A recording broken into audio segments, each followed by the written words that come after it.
How to show or hide battery percentage on Samsung Galaxy A35 5G.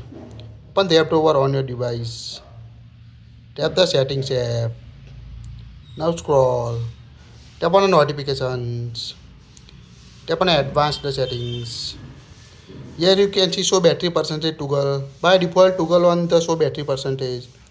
You can see battery percentage in the status bar at the top. To hide battery percentage toggle of it. Now hide the battery percentage. So quite easy to enable or disable so battery percentage in status bar.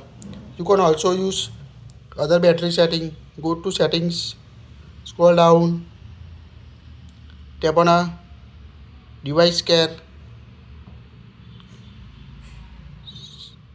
tap on a battery.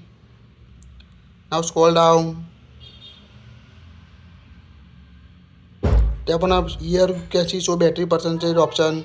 Just toggle on or toggle off the option you want to display battery percentage in the status bar on a Samsung Galaxy A35 5G. That's it. Like it, share it.